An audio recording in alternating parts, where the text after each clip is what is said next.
The last traces left us with an unease that does not resolve into absence, but into excess. What stands before the record is not a void, but a finished surface order already present, already operational, already taken for granted. It is from this surface that the inquiry now continues, not by searching for origins, but by examining how historians themselves confront beginnings that refuse to appear. When early Sumerian material enters the archaeological and textual record, it does so without hesitation. Cities are named, offices are defined, measurements are standardized, and procedures are already fixed. The earliest administrative tablets do not experiment with form. They do not test vocabulary. They do not argue about units. They record. Sheep are counted. Barley is allocated. Fields are measured. Labor is assigned. The hand that impresses the signs behaves as if the system behind them has long been settled. This presents a methodological difficulty that is often smoothed over by convention. Histories tend to assume development where sequence exists. If something appears earlier, it is treated as simpler. If later, as more complex. Yet the earliest dynastic layers in southern Mesopotamia resist this gradient. The first attestations of writing are not tentative marks, but structured ledgers. The first monumental platforms are not unstable experiments, but geometrically controlled constructions. The first legal references do not debate authority, but invoke it as already recognized. What is absent is not merely narrative explanation, but transitional debris. There are no preserved drafts of administrative logic, no discarded measurement systems, no competing formats struggling for adoption. Even where archaeological layers thin or vanish, the systems above and below align too closely to suggest the discontinuities are physical, not procedural. Historians have often addressed this by compressing time. Development is presumed to have occurred rapidly, invisibly, or elsewhere. But such assumptions are themselves interpretive acts, not evidentiary conclusions. They function as bridges placed where the record offers none. The question is not whether developments occurred, but why its traces are so consistently withheld from the materials that otherwise preserve minutiae with obsessive care. In the early dynastic period, kingship appears not as a debated institution but as a restored condition. Rulers present themselves as maintainers of justice, not founders of order. Inscriptions emphasize continuity with what is proper, what is established, what is sanctioned. Even innovations are framed as renewals. A temple is not built anew. It is rebuilt according to its ancient plan.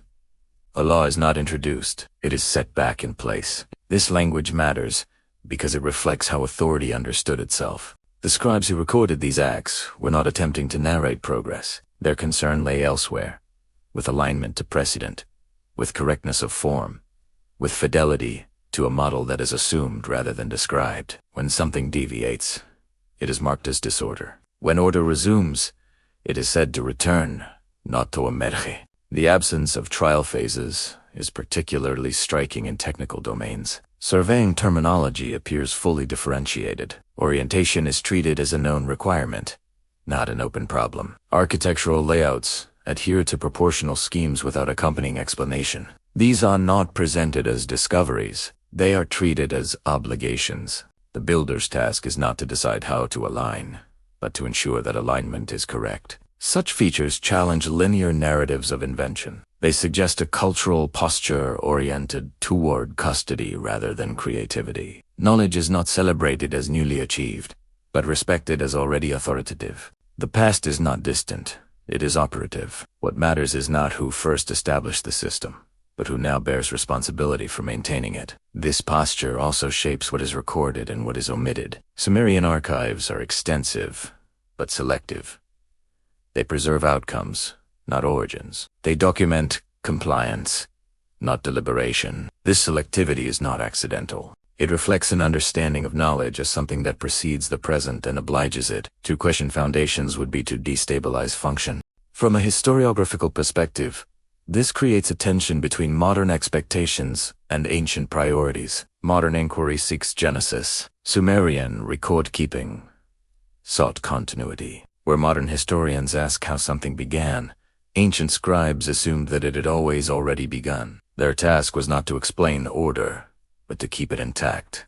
This tension becomes more pronounced when material gaps intersect with textual stability. Flood layers interrupt settlement, but not administration. Dynasties change, but offices persist. Even when cities are abandoned, their institutional forms reappear elsewhere with minimal alteration. The record behaves as though order is portable, surviving displacement and disruption without reconfiguration. Such patterns do not compel a single explanation, but they constrain the range of plausible ones. They invite the possibility that what appears as sudden emergence is better understood as reappearance, that what seems like invention may instead be accession, that civilization, in its earliest attestations, presents itself not as an experiment, but as a restoration whose origin lies outside the preserved field of view. If T sees so, then the absence of beginnings is not a failure of evidence, but a feature of the system being documented. The records do not lead us back to a point of creation because creation is not their concern.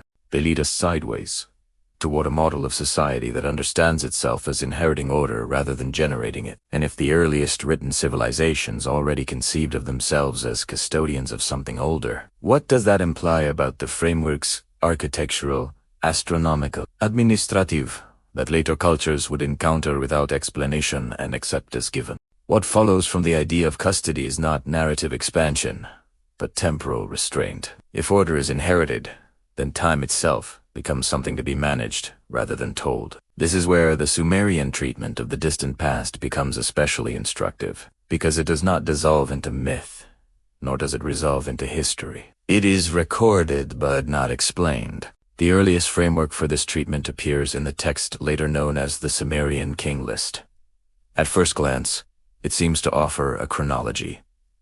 Kings are named, cities are assigned, reigns are measured, yet the opening section, which places kingship before the flood, operates according to rules that differ subtly but decisively from later historical entries. Time is present, but history is not. In this antediluvian register, reigns are counted in vast spans. Numbers extend beyond ordinary human experience, yet they are not framed as symbolic. They are written in the same numerical systems used for livestock and grain. The scribes do not mark these figures as exceptional. They do not justify them. They do not explain how such durations should be understood. They simply record them, as if duration itself were a stable quantity, regardless of scale. What is striking is not the magnitude of these reigns, but their treatment. They are listed with administrative neutrality. Kingship is said to descend. Cities receive it. Time passes. Then a boundary appears. The flood. After this division, reigns contract. Cities change, dynasties multiply. Yet the format remains intact. The same accounting logic governs both eras. This continuity of format suggests that the scribes were not attempting to imagine a mythical age. They were extending a bookkeeping practice across a temporal threshold that they acknowledged but did not narrate. The flood is not described. Its causes are not debated. Its mechanics are absent. It functions as a marker, not an event. Time before it is not chaotic. It is simply inaccessible. In this way, the king list treats the pre-royal past as structured but undocumented. Kingship exists, but without context. Time is measured, but without incident. The implication is subtle. Order predates memory. The scribes knew how to count what came before, but not how to speak about it. Chronology survives, where history does not. This distinction becomes clearer when the king list is read alongside contemporaneous administrative texts. In economic tablets, time is segmented into years, seasons, and work cycles. These divisions are practical, tied to labor and allocation. In the king list, time is segmented into reigns. The same impulse governs both, to render duration legible to authority. What differs is the availability of detail. The antediluvian section lacks anecdotes, reforms, conflicts, or achievements. Later, kings boast, build, legislate. Earlier, kings simply reign. Their significance lies not in what they do, but in how long order is said to persist through them. The scribes do not attempt to humanize these figures.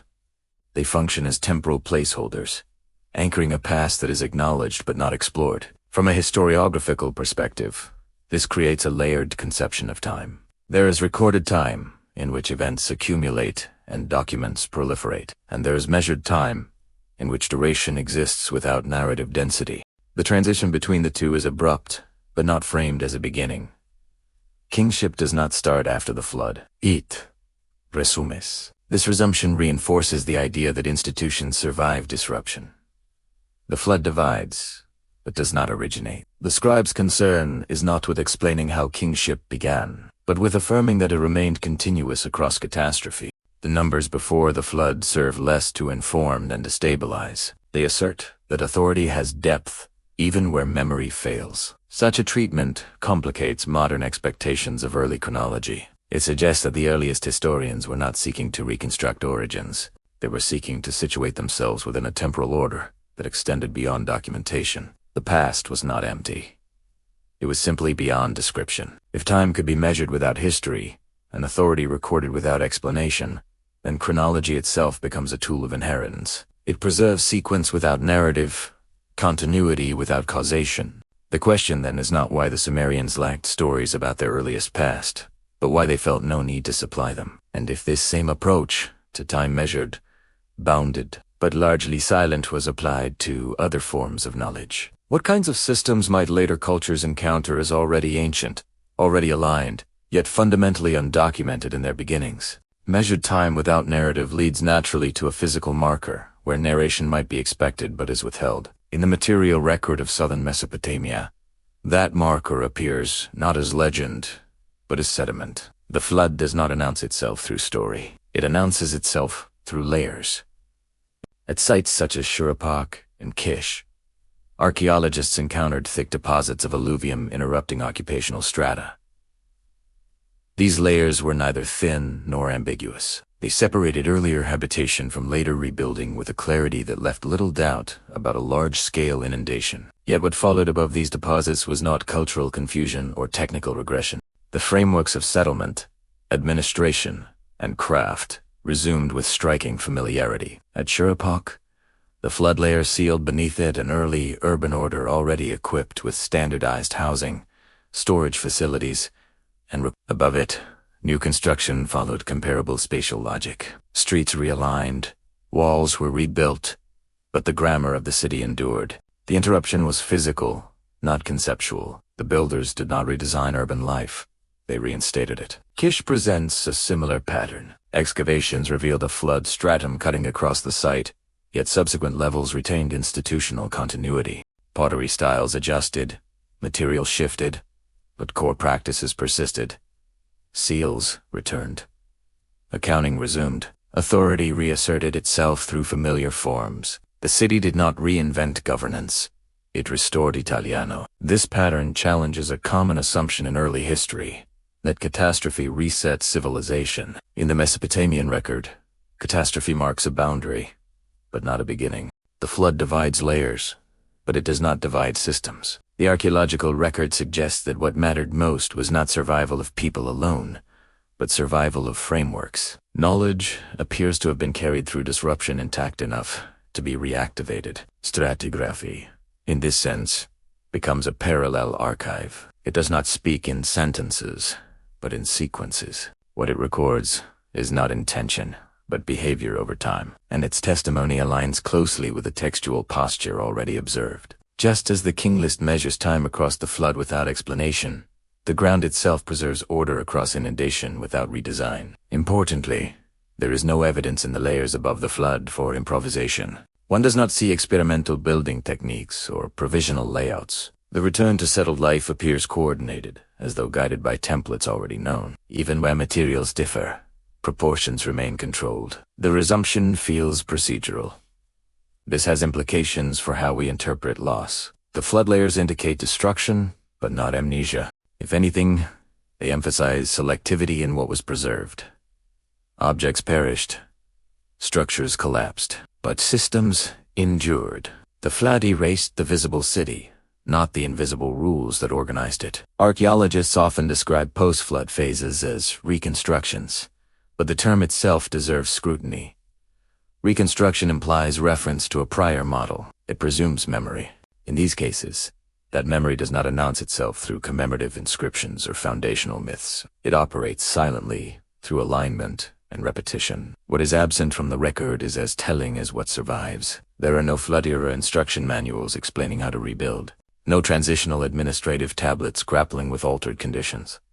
No surge of corrective experimentation. The resumption is quiet. It suggests that the knowledge required to restore order was not generated in response to catastrophe, but held in reserve. This reserve may not have been textual. It may have resided in trained specialists, in institutional habits, in the embodied practices of builders and scribes. Yet its effectiveness is evident.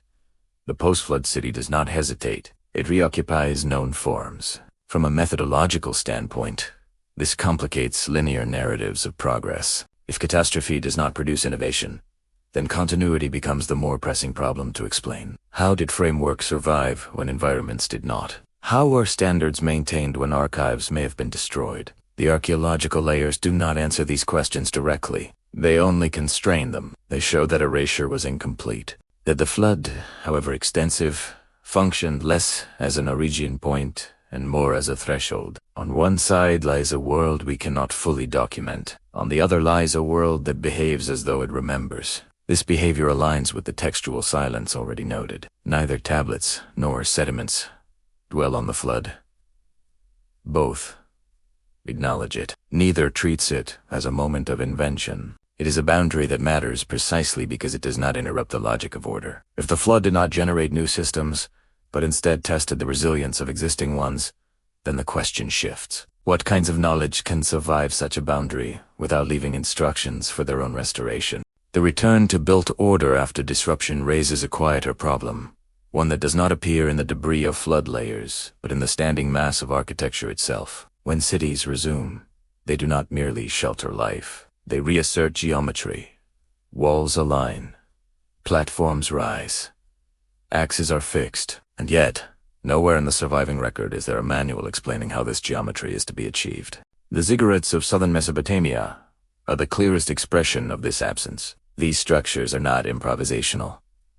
Their proportions are controlled. Their orientations are consistent. Their vertical articulation follows repeatable principles. Yet the tablets that survive from the same cities that built them do not contain step-by-step instructions, design treatises, or theoretical discussions of form. The architecture exists without its pedagogy. At sites such as Ziggurat of Yar, the material evidence suggests planning that exceeds ad hoc construction. Foundations are prepared with care. Levels are terraced.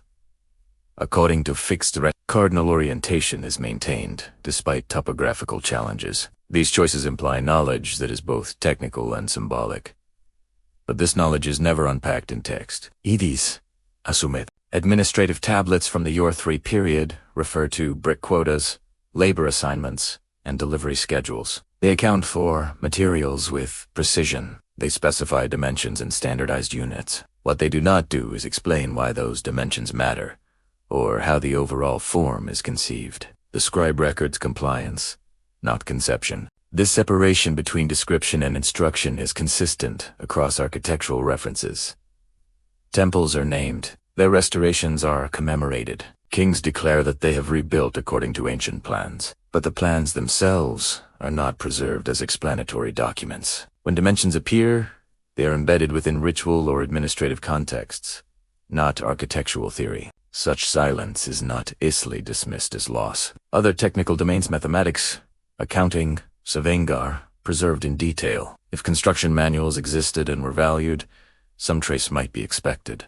Their absence suggests a different mode of transmission. Architectural knowledge may have been treated as custodial, passed through apprenticeship, ritual obligation, or institutional memory rather than textual exposition. The language used to describe sacred buildings reinforces this. Texts emphasize correctness, alignment, and propriety.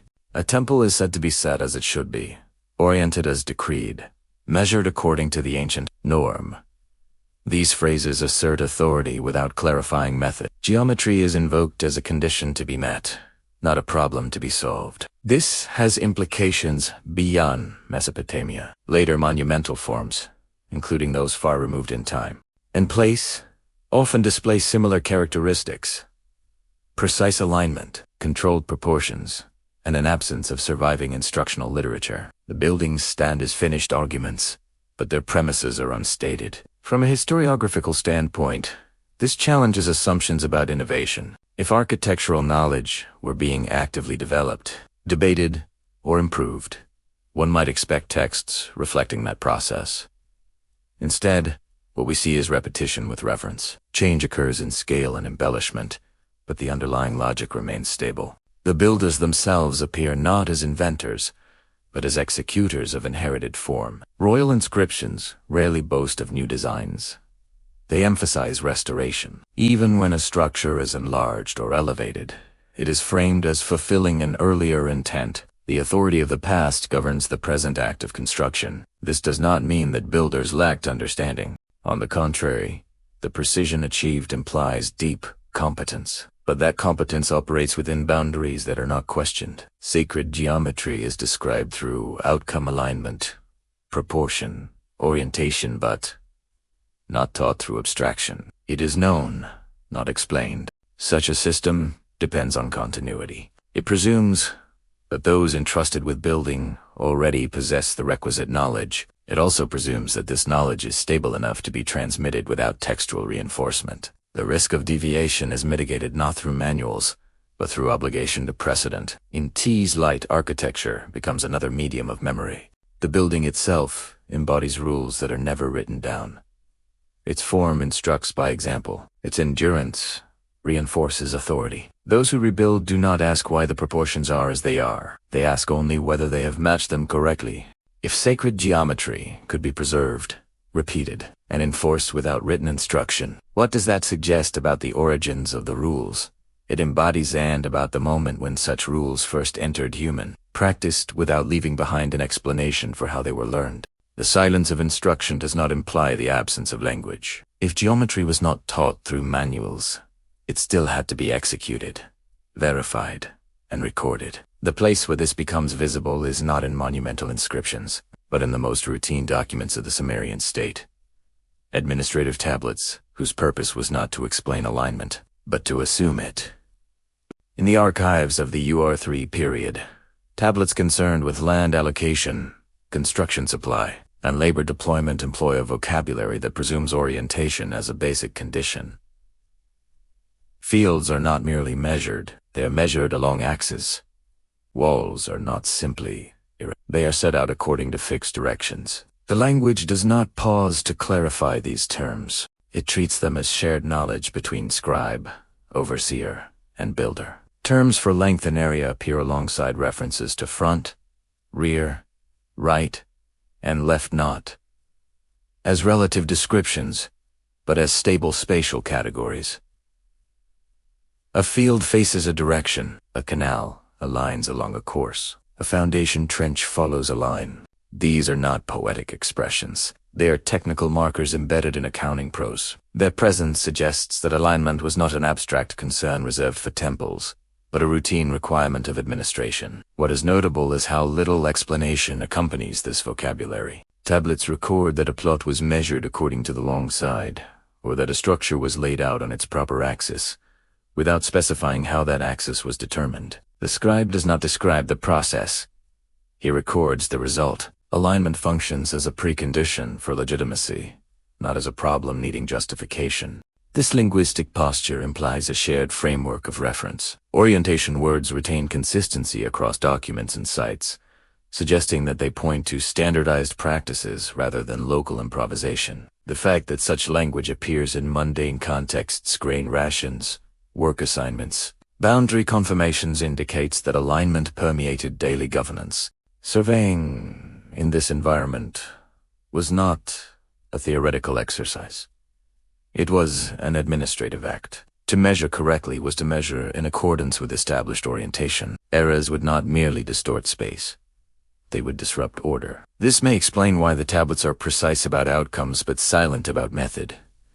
The method was not under discussion. It was assumed to be known. From a linguistic perspective, this creates an unusual profile. Technical terms exist without accompanying definitional texts. Words carry operational meaning, but their conceptual grounding remains implicit. The language functions effectively, but opaque. It transmits expectation rather than explanation. This opacity becomes clearer when compared with other technical corpora. Mathematical tablets sometimes show worked problems. Medical texts list symptoms and treatments. In these cases, procedure is partially exposed in matters of spatial orientation.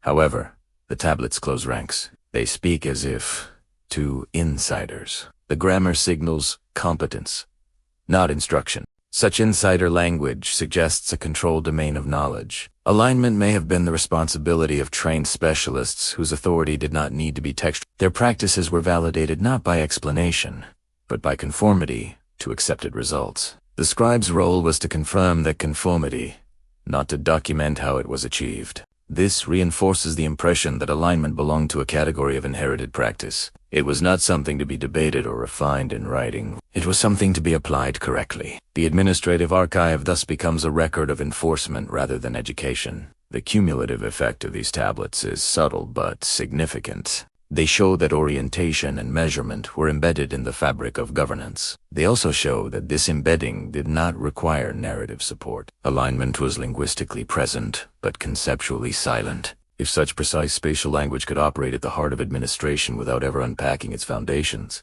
what does that imply about the earlier moment when these orientations were first fixed and about the kind of authority required to establish them? So thoroughly that they no longer needed to be explained. The administrative confidence with which space was aligned on the ground finds a parallel above it in the way the sky was handled.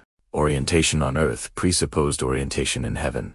Yet here again the record does not present astronomy as discovery. It presents it as calibration. The compendium, later known as the Mul, Opine occupies a peculiar position in Mesopotamian scholarship. It is systematic, detailed, and orderly.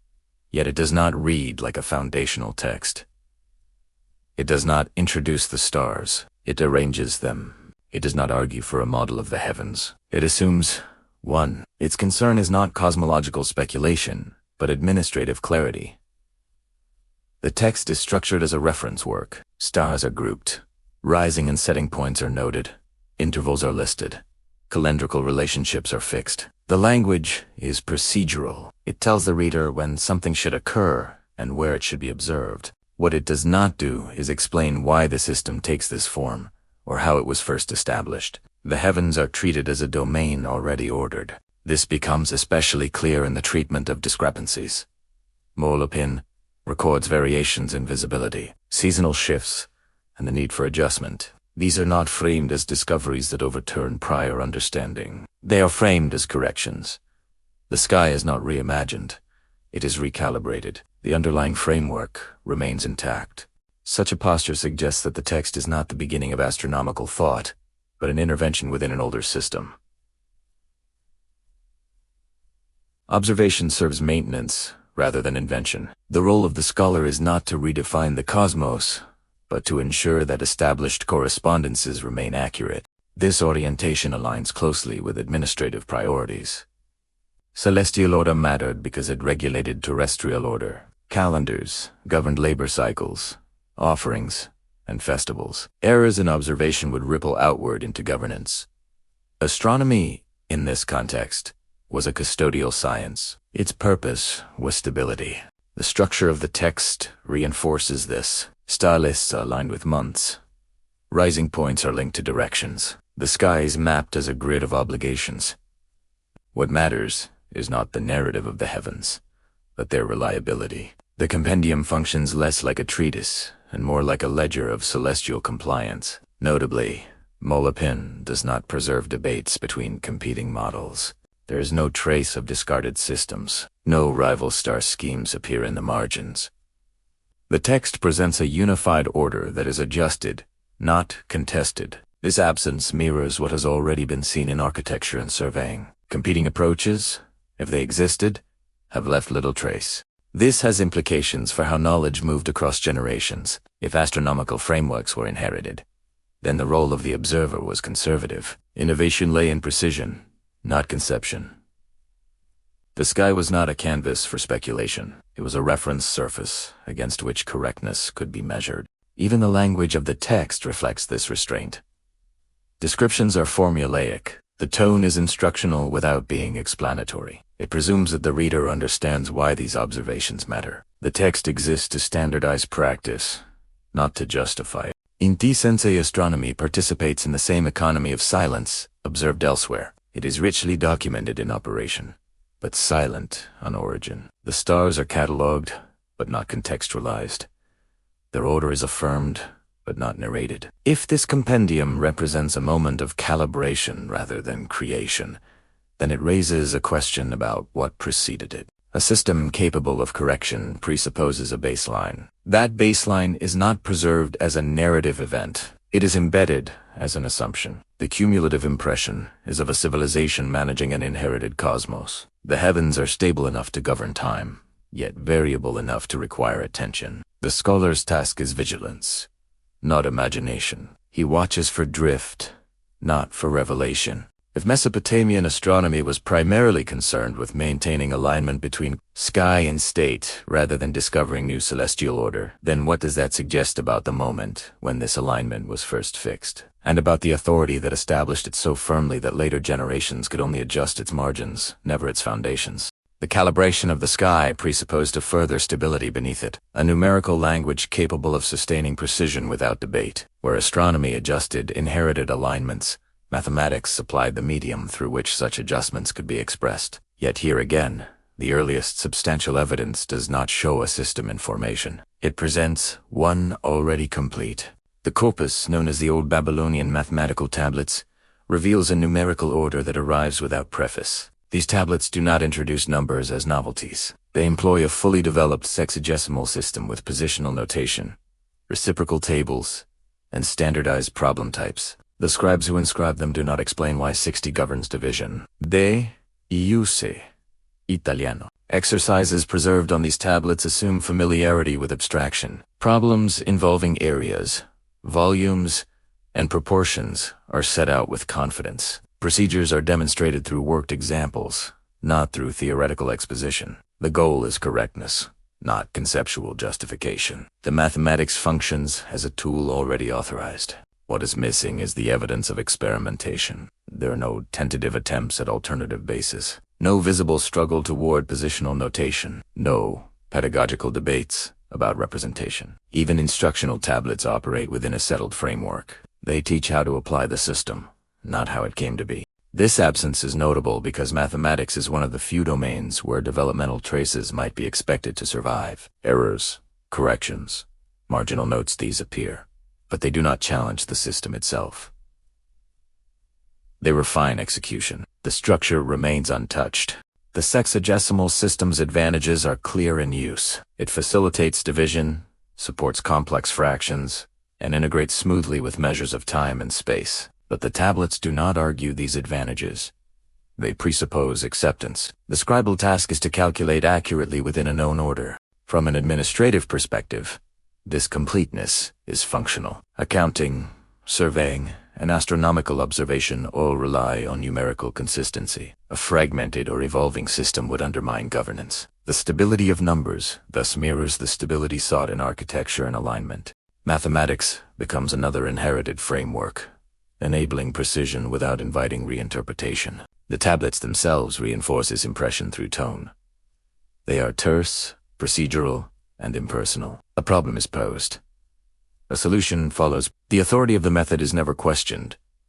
The scribe's voice does not enter the text. There is no sense of discovery, only application. This suggests that abstraction was not perceived as a creative act. Numbers were not inventions to be justified. They were properties of order to be handled correctly. The system's legitimacy lay in its effectiveness and its antiquity, not in explanatory narratives. Such a view aligns with the broader pattern observed across Sumerian and Babylonian records. Knowledge is treated as something received and maintained. Where change occurs, it is incremental and bounded. Mathematics does not evolve through visible stages in the record. It persists. This persistence complicates modern assumptions about intellectual history. The absence of a documented experimental phase does not necessarily imply that none existed, but it does imply that the culture did not value recording it. What mattered was not the origin of the system, but its reliability. The sexagesimal system's integration across domains further supports this. Timekeeping, astronomy, land measurement, and accounting all converge upon the same numerical base. Such convergence suggests coordination rather than coincidence. It implies that numbers served as a unifying infrastructure of order. If mathematics functioned as inherited abstraction, then its role was conservative. It preserved relationships rather than explored alternatives. The scribe's expertise lay in mastery, not innovation. Correct calculation affirmed alignment with an established standard. The tablets thus present a numerical world already settled. They invite use, not inquiry. They demonstrate how to solve, not why the solution takes this form. In doing so, they echo the silence observed elsewhere. A silence that does not indicate ignorance, but confidence. If numbers could arrive already finished, capable of governing space, time, and sky without leaving a trace of their own formation, what does that imply about the moment when abstraction itself entered human administration, and about the authority that rendered it unquestionable from the very start? The numerical order that governs calculation and exchange finds its social counterpart in law, where rules shape behavior as quietly and persistently as numbers shape measurement. Yet when legal texts first emerge in Mesopotamia, they do not speak with the voice of invention. They speak with the voice of return. The text, commonly referred to as the Code of Ur-Nammu, does not announce itself as a bold act of legislation. Its opening lines frame authority in restorative terms. Justice is said to have been established again. Wrongdoing is corrected. Balance is returned.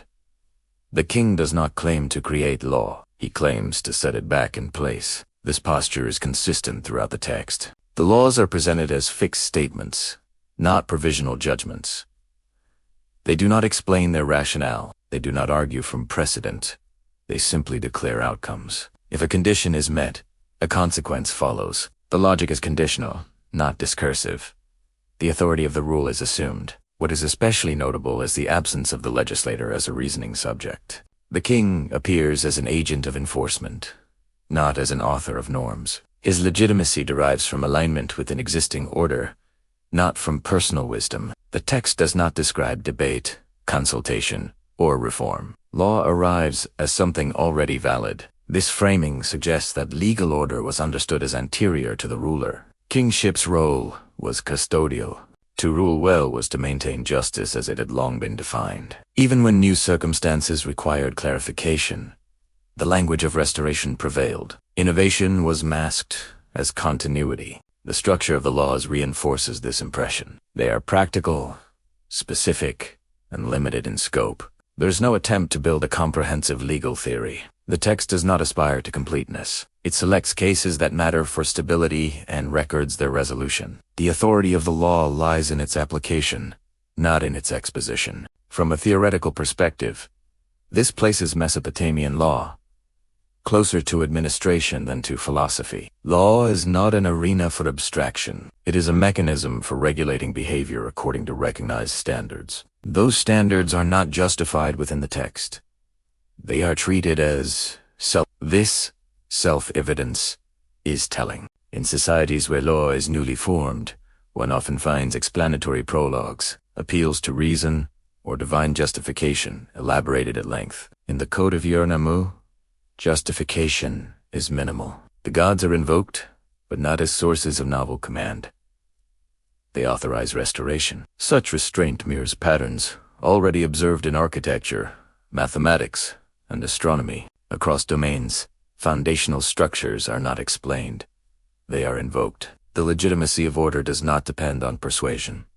It depends on recognition. The scribes who copied and preserved these laws participated in this recognition. Their role was not to critique or reinterpret, but to transmit. Variants exist, but they do not undermine the framework. They adjust wording, not authority. The law remains stable, even as texts are read. This stability suggests that legal knowledge, like other forms of expertise, circulated as inherited practice. It was embedded in institutions, reinforced by precedent, and insulated from open-ended debate. The absence of legislators in the modern sense reflects a worldview in which law was not made, but upheld. Such a worldview complicates narratives of legal progress. It suggests that early law did not emerge from experimentation, but from alignment with an accepted order whose origins were already remote. The king's task was not to legislate creatively, but to ensure that justice continued uninterrupted. If law functioned as restoration rather than innovation, then its authority rested on memory rather than authorship.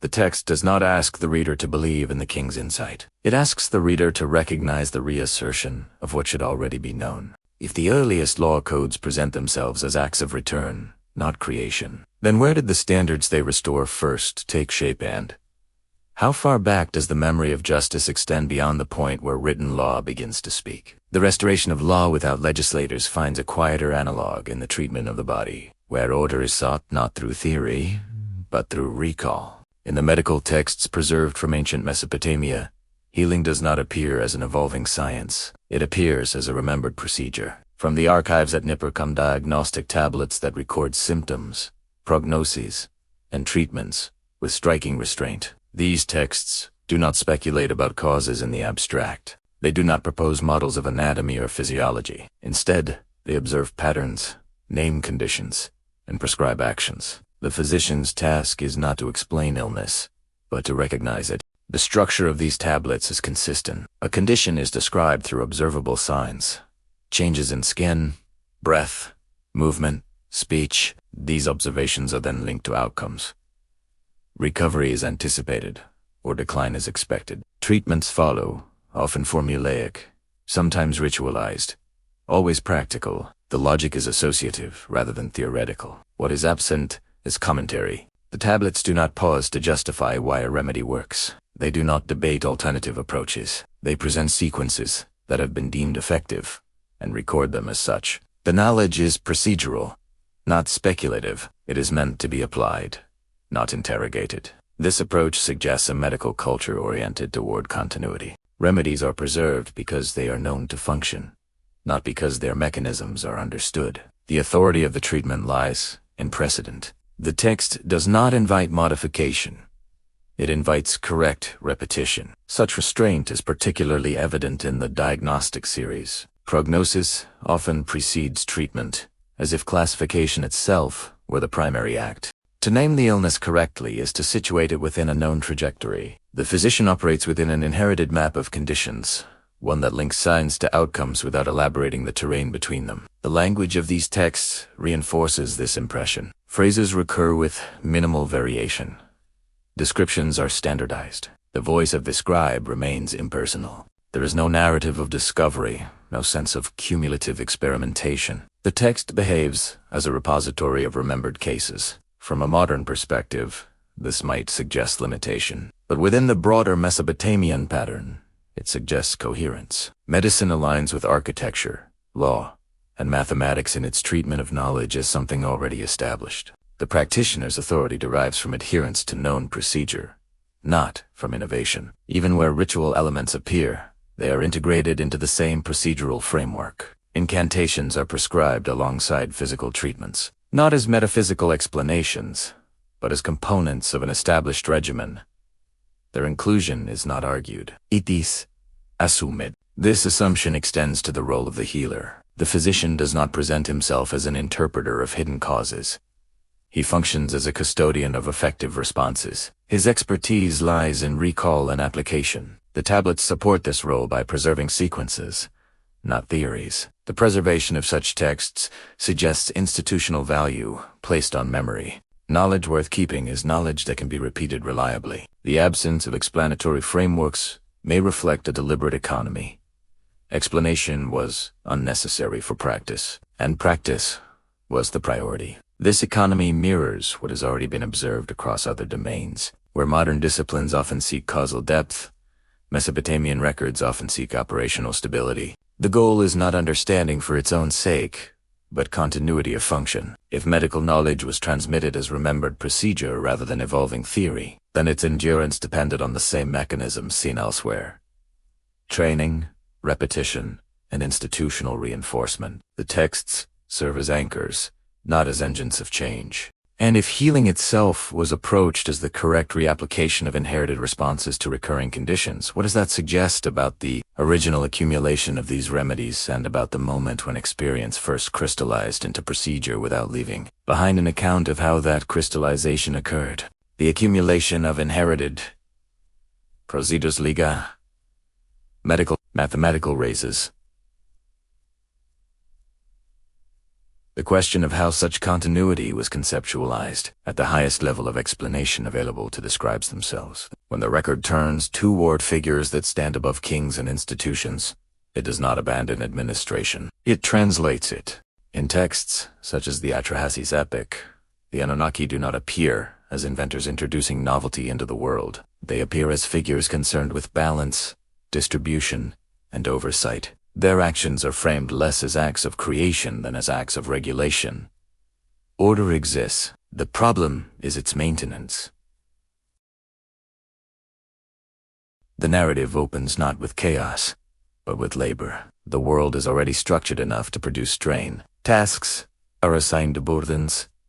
Accumulate. Complaint arises not because nothing exists, but because too much depends on proper allocation. The Anunnaki respond not by devising a new system, but by adjusting an existing one. This adjustment is described in terms that closely resemble administrative logic. Work is redistributed. Responsibilities are reassigned. Limits are imposed. Even the creation of humans, often emphasized in later is framed as a solution to an organizational problem rather than a moment of imaginative genesis. Humanity is introduced to relieve pressure, not to inaugurate order.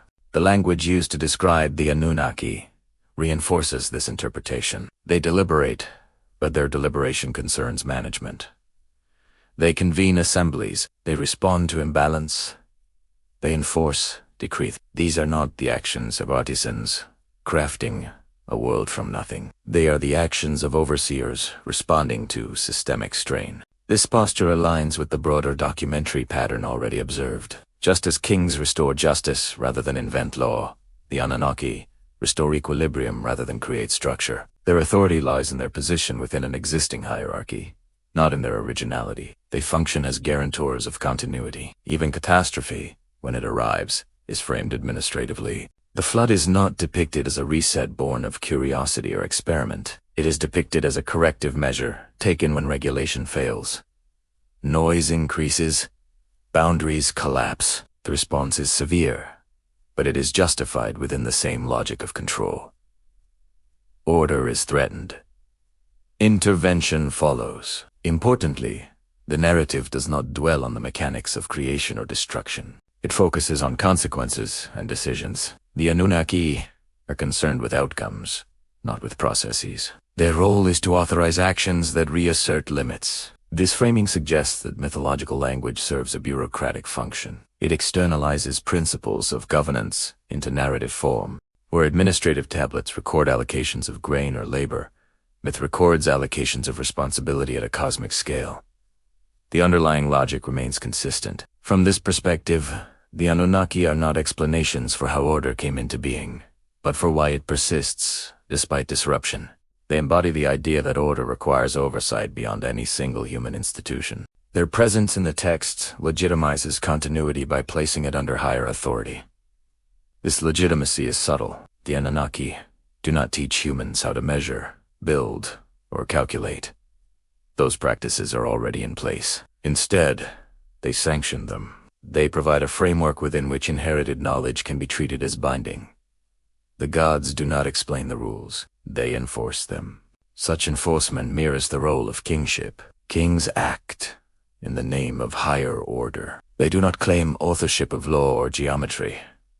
They claim alignment with divine precedent. In this way, mythology and administration converge. Both assert that authority flows downward from an established source. The Anunnaki's concern with regulation rather than creation also explains the narrative's silences. There is little interest in origins, because origins are not operationally relevant. What matters is stability. The myth does not ask how the system began. It asks how it can be kept from collapsing. This focus reshapes how the figures themselves are understood. They are not distant creators whose work lies entirely in the past. They are active stewards whose decisions continue to affect the present. Their authority is ongoing, not foundational. If the Anunnaki function in the texts as custodians of order mirroring the roles of kings, scribes, and officials, then mythology itself becomes another layer of administrative memory. It encodes principles of governance in narrative form without departing from the logic of inheritance. And if even the highest figures in the Sumerian textual imagination are framed as regulators rather than originators, what does that suggest about how the culture understood the beginnings of order itself, and about how far back the responsibility for maintaining it was believed to extend beyond human recall? If the Anunnaki give narrative form to custodial authority, that authority requires a place to reside. In the material world of Sumer, this place was not the palace alone, nor the household, but the temple, an institution whose function extended beyond ritual into the careful preservation of order across time. At Nippa, the precinct, known as the Eka Temple, stood not merely as a sanctuary, but as a repository. Excavations revealed layers of administrative tablets embedded within its complex, documents concerned with land, labor, offerings, and obligations. These records were not incidental to worship. They were integral to it. The temple was a place where memory was stored in durable form. The nature of this memory is instructive. The tablets recovered from the Ekkad archive do not read as chronicles of innovation. They record continuity. Fields assigned long ago are reaffirmed. Rations distributed according to established norms are noted again. Ritual calendars align with cycles already in use. The temple does not generate new order. It safeguards inherited arrangements. This safeguarding operates through accumulation. Tablets are kept, recopied, and archived. Their survival suggests institutional commitment to preservation beyond immediate administrative need. Many records outlasted the officials who produced them. Their value lay not in daily reference alone, but in their capacity to anchor present action to past authorization. The spatial organization of the temple reinforces this role. Storage rooms, scribal quarters, and ritual spaces coexist within the same complex. Sacred and administrative functions overlap. The act of record-keeping becomes part of ritual life, and ritual becomes a mechanism for reinforcing administrative memory. Such integration blurs modern distinctions between archive and sanctuary. In the Eker, the authority of records was not purely bureaucratic. It was sacred. A tablet, confirming a land grant or labor obligation, carried weight, not only because it documented precedent, but because it was housed within a space dedicated to enduring order. This housing matters. Temples endured through political change. Dynasties rose and fell, but the Eker remained a reference point. Kings sought legitimacy by associating themselves with it, restoring its walls, reaffirming its privileges. In doing so, they aligned themselves with the continuity it represented. The temple functioned as a stabilizer across disruption. The archive within such a temple thus becomes more than a collection of documents. It becomes a mechanism through which time is managed. By preserving records of what had been done, it constrained what could be done next. Innovation was possible only insofar as it could be framed as restoration. This framing is visible in the language of the tablets themselves. Transactions are often recorded as confirmations rather than initiations. Rights are returned, duties set back in place.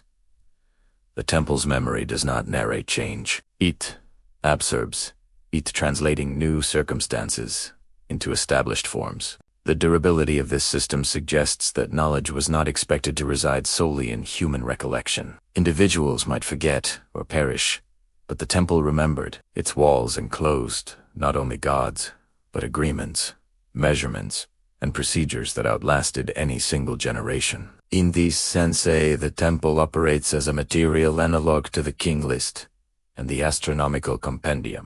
All three extend order across boundaries of catastrophe, of dynasty, of human lifespan without explaining its origin. They preserve sequence and structure while remaining silent about beginnings.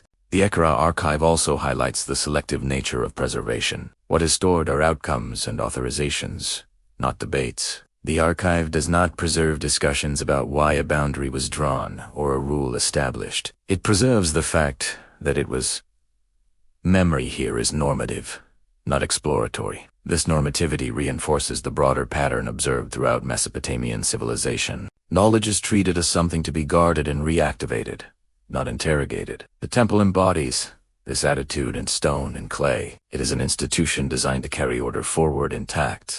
If temples functioned as archives of lost time, preserving frameworks whose origins lay beyond documentation, then they stand as silent witnesses to a past already considered ancient by those who maintained them.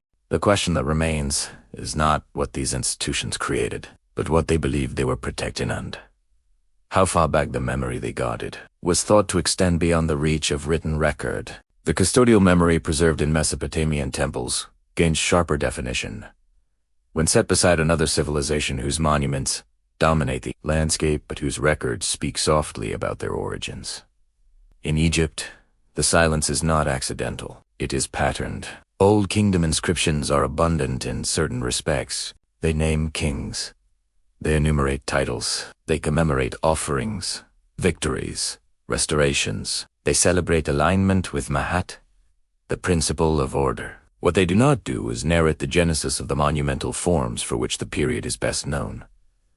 The absence is consistent enough to merit attention. Royal inscriptions from the Old Kingdom describe pyramids as accomplished facts. They are referred to as places of transformation, ascension, and continuity. Their names are recorded. Their ritual functions are articulated. What is missing is any sustained explanation of how the forms came to be conceived, why their proportions take the shape they do, or how their orientation was determined. The texts assume the architecture rather than account for it. This silence is particularly striking given the Egyptian tendency toward textual elaboration in other domains. Ritual procedures are described in detail.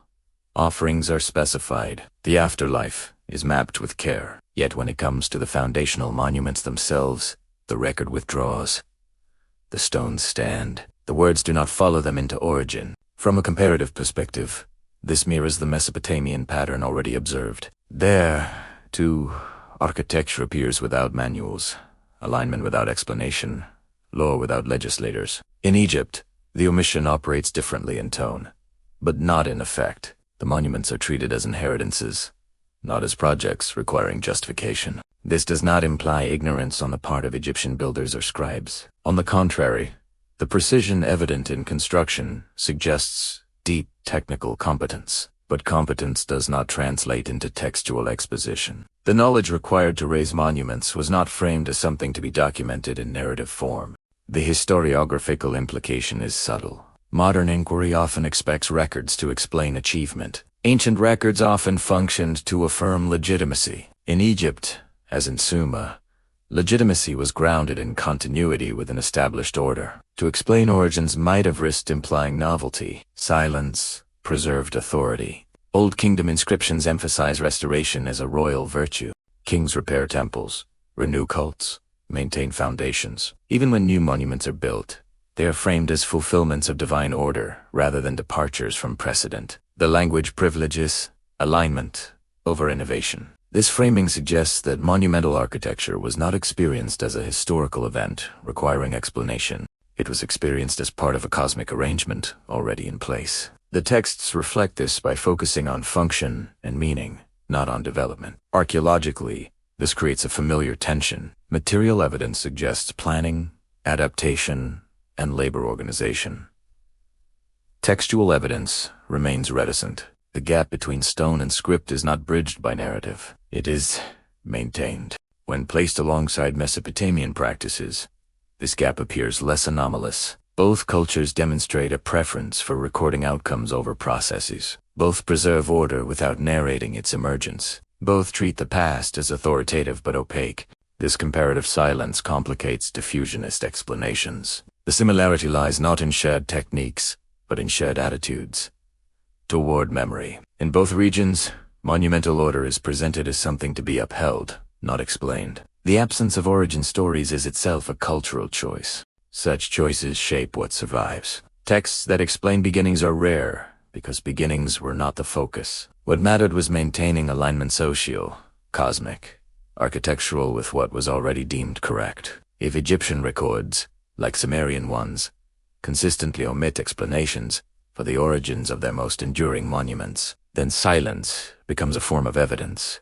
It suggests a worldview in which foundational knowledge was considered too established to require narration. And if two independent civilizations preserved monumental order while withholding its beginnings from their records, what does that imply about how ancient societies understood the relationship between authority, memory, and the past they chose not to describe?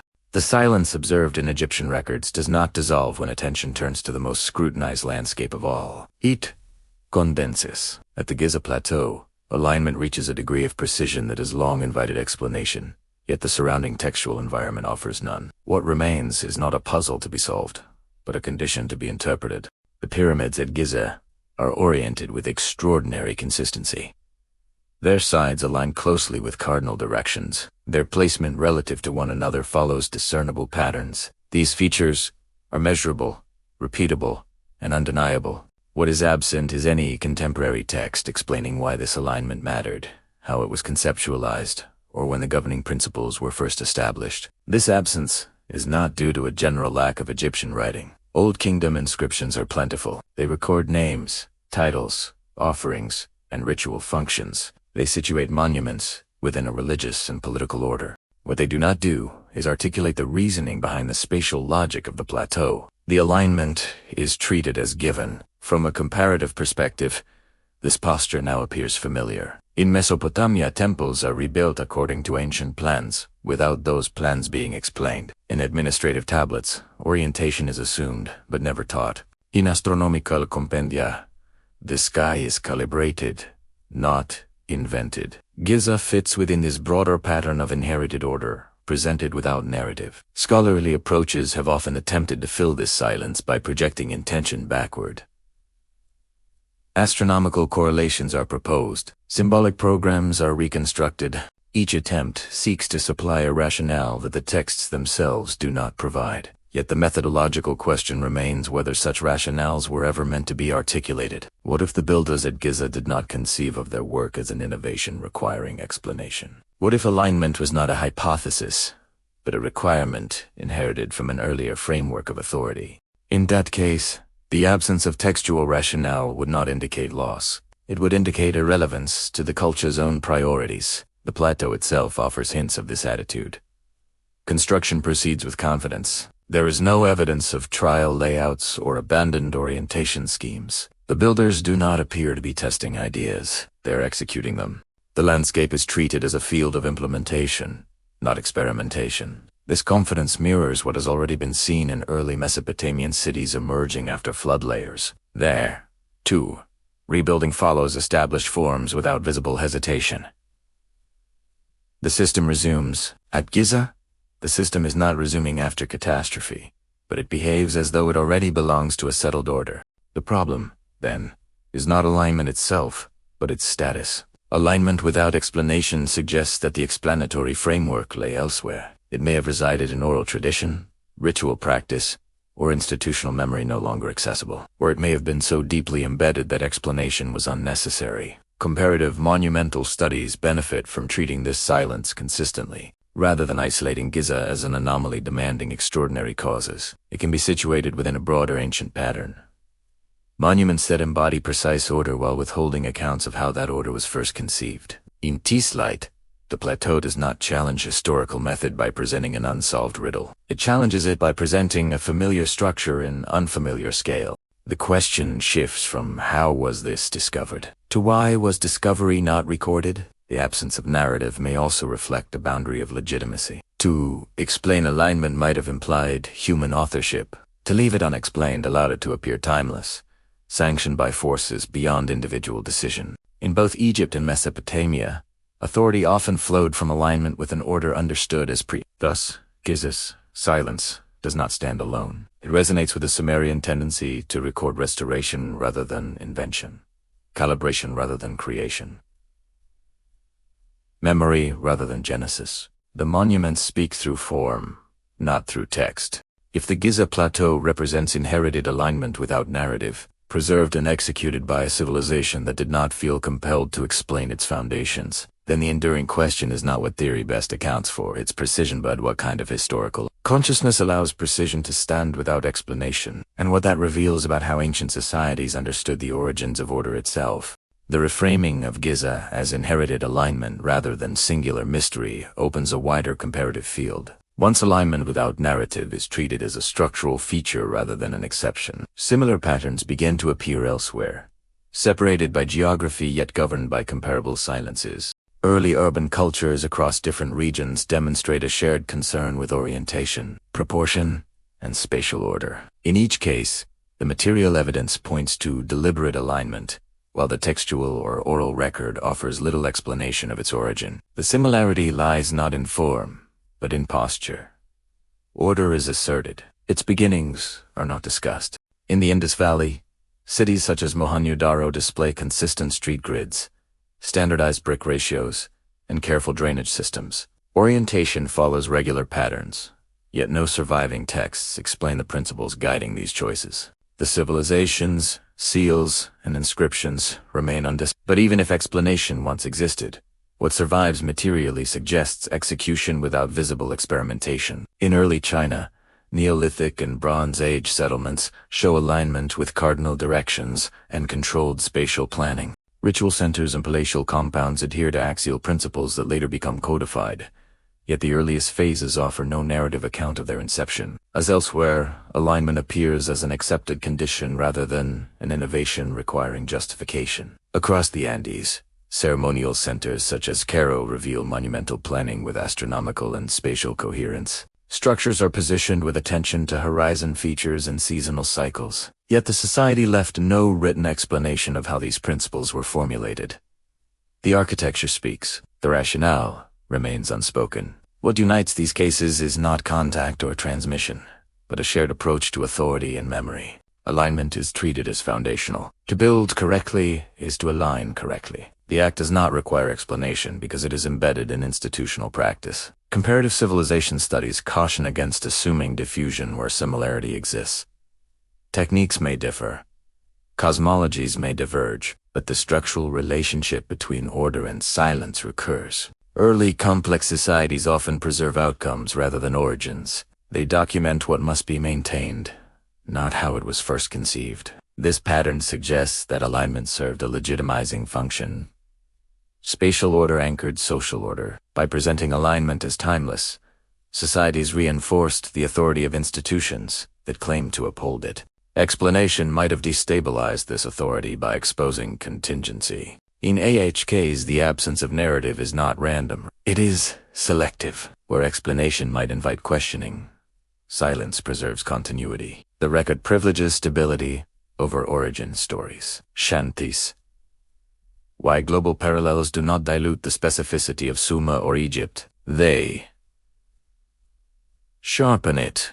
Mesopotamian temples, Egyptian pyramids, Indus grids, and Andean platforms all participate in a broader ancient strategy, embedding order in space, while leaving its beginnings beyond reach. This does not imply a single lost source or forgotten civilization. It implies a shared human response to complexity. When societies crossed certain thresholds of organization, they stabilized key principles and transmitted them through practice rather than explanation. Memory was institutional, not narrative.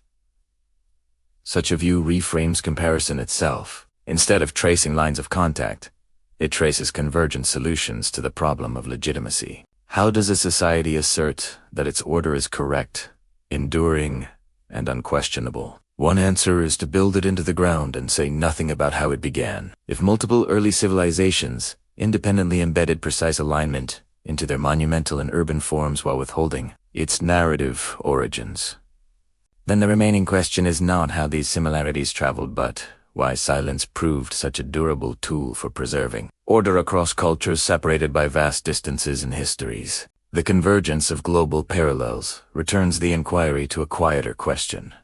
Not how systems begin, but how they endure when conditions that support them fail. Collapse, in the Mesopotamian record, does not announce itself as an end. It registers as interruption, followed by resumption, marked less by explanation than by continuity of practice. Post-flood administrative texts offer a revealing lens into this process. When settlements reappear after disruption, their records do not dwell on what was lost. They document what is required. Rations are assigned. Fields are measured. Labor is organized. The grammar of administration resumes with little alteration, as though the intervening collapse were a logistical inconvenience rather than a conceptual rupture. This resumption is not careless. It is deliberate. The tablets show attention to precedent, even when personnel and locations change. Titles persist. Offices reemerge. Accounting formats remain stable. The system behaves as though its legitimacy survived intact, even if its physical infrastructure did not. from the perspective of collapse studies. This pattern is instructive. Modern analyses often focus on thresholds, tipping points, and breakdowns. The Mesopotamian evidence emphasizes recovery through familiarity. Systems survive not by reinventing themselves, but by narrowing their focus to what can be restored quickly and reliably. Explanation plays little role in this process. The texts do not narrate lessons learned from disaster. They do not propose reforms. They revert to established routines. This suggests that resilience was embedded not in adaptive creativity, but in disciplined repetition. Such repetition required memory, but not narrative memory. It required operational memory, knowledge of how to measure, allocate, and enforce. This knowledge did not need to be explained anew. It needed to be enacted. The tablet became a tool for reactivation rather than reflection. The post-flood continuity of administrative language reinforces this view. Terminology remains consistent. Measurement units do not reset. Procedural phrases reappear without modification. The scribes write as though the flood marked a pause, not a transformation. Their concern is not to reinterpret the world, but to put it back into working order. This restraint may reflect an understanding of authority as fragile. In moments of disruption, explanation could invite challenge. Silence preserves legitimacy. By avoiding narrative elaboration, institutions reduce the risk of questioning the foundations they seek to reassert. Collapse thus sharpens the distinction between what is necessary to preserve and what can be allowed to fade. Origins, rationales, and theories are dispensable. Procedures are not. The record prioritizes those elements of knowledge that enable immediate coordination. Everything else recedes. This prioritization is visible across domains. After disruption, architecture resumes with familiar forms. Law reasserts known penalties. Calendars realign with established cycles. The systems that return are those already stripped of explanatory excess. What remains is compact, repeatable, and authoritative. Such compactness is a form of resilience. It allows knowledge to survive transmission through limited channels. A builder need not know why a foundation aligns as it does, only that it must. A scribe need not justify a unit of measure, only a play. Italiano. In this way, systems survive collapse by becoming opaque. Opacity, here, is not failure. It is strategy. By reducing dependence on explanation, institutions reduce vulnerability. Knowledge that cannot be debated cannot easily be dismantled. Memory embedded in routine is harder to erase than memory embedded in story. The Mesopotamian record suggests that this strategy was understood intuitively. The silence that surrounds origins is not accidental. It is reinforced after every disruption. Each collapse strips away narrative until only function remains. What returns is what can be enforced without discussion. This dynamic reframes survival itself. Continuity is not maintained through preservation of meaning, but through preservation of form. Meaning may shift or remain unspoken. Forum persis. The system survives by becoming increasingly procedural. If collapse repeatedly pares civilization down to its most durable practices, leaving behind explanations and beginnings, then what we encounter in the earliest records may already be the result of multiple such reductions. And if so, how many layers of law stand between the surviving procedures and the moment when they were first conceived? BT's point, the investigation has narrowed rather than expanded. Each domain: administration, architecture, law, medicine, astronomy has reduced the range of what can be said with confidence. What remains is not a solution, but a boundary. The records do not open endlessly outward. They close. This closure is not abrupt. It is methodical. Again and again, the evidence carries us to a threshold and stops. Systems appear fully articulated. Practices resume after disruption. Alignment is enforced. Time is measured.